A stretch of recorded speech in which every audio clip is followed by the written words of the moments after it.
Saya atas nama Siska Waril Istiqomah akan mempresentasikan mengenai laporan anggaran untuk usaha saya, yaitu Francis Kimia Farma.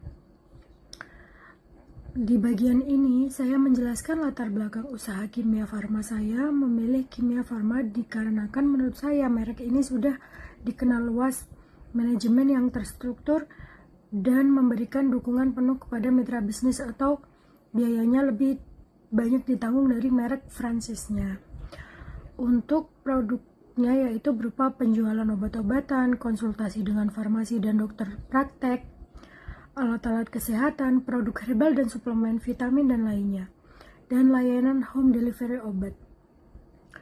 Lalu data analisis. Untuk analisis ekonomi Indonesia 2025, pada saat ini pertumbuhan ekonomi diperkirakan cenderung stabil dengan ada kisaran 5%. Lalu secara tren pasar farmasi Indonesia, industri farmasi Indonesia diprediksi bertumbuh. Peningkatan kesadaran kesehatan juga mendorong permintaan masyarakat, terutama setelah adanya dampak dari pandemi COVID lalu.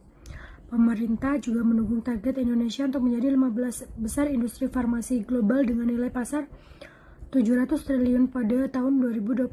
Berikut juga analisis SWOT dan Kimia Farma.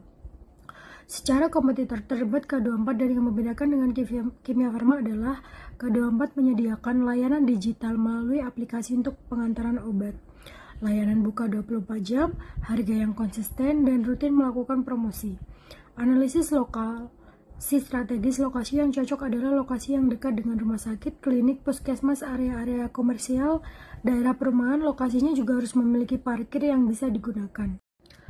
Lalu, kerjasama dengan supplier di mana tempat atau lokasi ditanggung oleh pembeli franchise, sedangkan operasional apotek, stok obat, peralatan, tenaga kerja, dan lain akan ditanggung oleh Kimia Farma. Terdapat juga bagi hasil dan pendapatan dari sewa space. Untuk investasi awalnya yaitu sebesar 150 juta.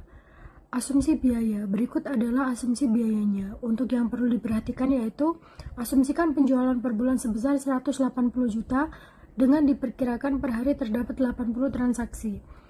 Diasumsikan perlu untuk membayar lisensi software dari Kimia Farma pada awal bulan sebesar 25 juta. Dan berikut adalah anggaran penjualan dan anggaran produksi dan biaya produksi, dan dikarenakan franchise biaya lebih ke pengadaan barang dagang, stok obat, dan produk kesehatan. Akan tetapi untuk anggaran kasnya saya buat asumsikan dari sebagai Kimia Farmanya. Berikut adalah anggaran kasnya dan juga proyeksi, di mana untuk saldo akhir menunjukkan sebesar 148.500.000 dan aktiva dan pasiva neraca menunjukkan nilai sebesar 243 juta. Secara kesimpulan laporan selama 6 bulan awal operasional, franchise Kimia Farma menunjukkan proyeksi keuangan yang sehat dan stabil. Usaha dimulai dengan saldo kas awal sebesar 500.000 dan langsung mengalami pertumbuhan signifikan hingga mencapai saldo akhir bulanan yang stabil sebesar 148,5 juta. Mulai bulan kedua ini menunjukkan bahwa operasional menghasilkan arus kas positif secara konsisten. Pendapatan diproyeksikan tetap di angka 180 juta per bulan dengan pengeluaran utama antara lain sebagai berikut. Semua anggaran pengeluaran berada dalam batas wajar dan efisien tanpa adanya pemborosan. Dari sisi neraca total aktiva tercatat sebesar 243 juta dan pasiva juga sebesar 240 juta yaitu balance. Terima kasih atas presentasi saya.